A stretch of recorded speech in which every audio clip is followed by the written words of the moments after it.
जब 12 बजे हम बोलने के लिए खड़े हुए तो संसदीय कार्य मंत्री ने कहा कि स्पीकर की वो अनुमति तो प्रश्नकाल के लिए थी।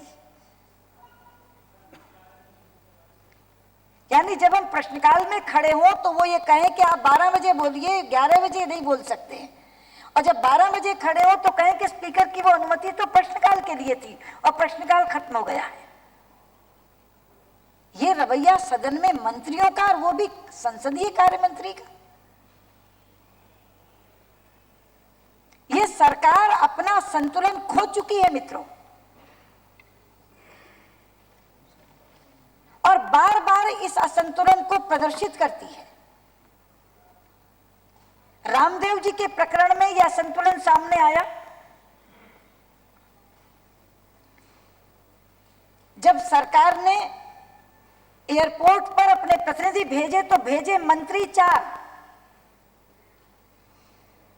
और जब पीटने के लिए पुलिस भेजी तो भेजी पुलिस 5000। अन्ना हजारे प्रकरण में यही असंतुलन सामने आया। पहले तो प्रणब मुखर्जी जैसे वरिष्ठ मंत्री समेत 5 मंत्री अन्ना हजारे से वार्ता करते रहे, और 2 दिन पहले उन्हीं अन्ना हजारे को भ्रष्टाचारी कहते रहे। और यही असंतुलन, यही बौखलाहट आज सामने आई। बहुत बार मेरे वरिष्ठ सहयोगी, दूसरे सदन के नेता ये बात कहते हैं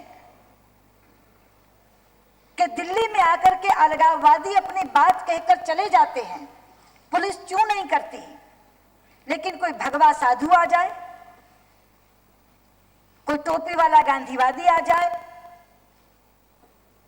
तो सरकार न आओ देखती है न ताओ, सीधे लाठी बरसाती है। इन्होंने 144 लगाई थी जेपी पार्क पर। अन्ना तो जेपी पार्क कभी पहुंचे भी नहीं थे। जिस घर पर 144 लगी नहीं थी वहां से उठा लिया और कहां ले गए। गृह मंत्री कह रहे हैं इस देश के कि मुझे नहीं पता अन्ना कहां है।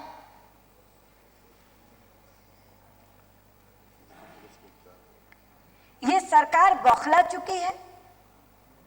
प्रधानमंत्री खत लिखकर कहते हैं कि ये चीजें पुलिस कमिश्नर से पूछो, और गृह मंत्री कहते हैं कि अन्ना कहां है, ये पुलिस कमिश्नर से पूछो।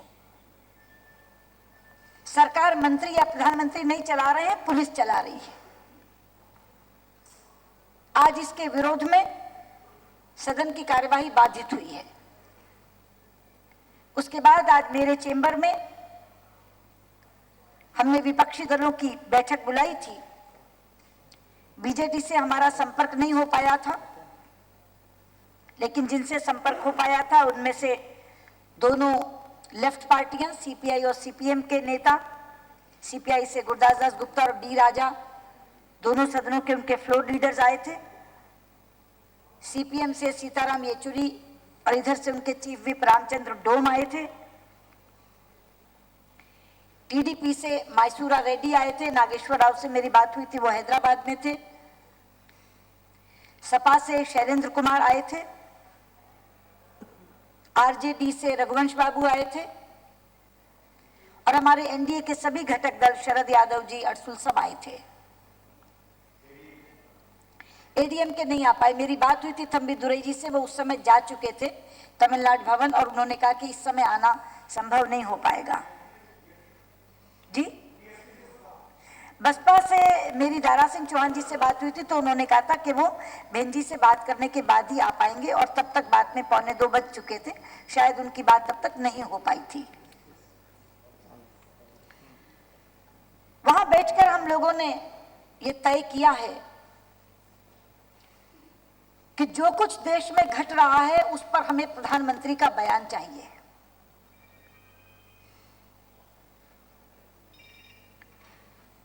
प्रधानमंत्री आकर अपना बयान दें, उस बयान पर आगे चर्चा होगी, क्योंकि स्थिति मिनट मिनट में बदल रही है। हमसे ज्यादा आप जानते हैं, क्योंकि हम तो फिर भी सदन के भीतर हैं, लेकिन आप बाहर के सारे दृश्य देख भी रहे हैं और दिखा भी रहे हैं। अभी अभी हमें खबर मिली है कि शायद अन्ना को तिहाड़ भेज दिया है। लेकिन जिस तरह से पूरे देश में प्रदर्शन हो रहे हैं, उस स्थिति पर नियंत्रण करना बेहद जरूरी है।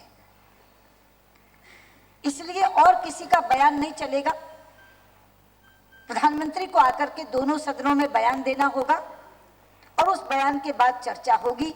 यही बात हमने आज तय की है और बाकी कल जिस तरह से सदन चलेगा फिर उसके बाद हमने कहा है कि हम फिर से बैठेंगे, रणनीति तय करेंगे। लेकिन कल के लिए हमने तय किया है कि हम दोनों सदनों में प्रधानमंत्री का बयान मांगेंगे।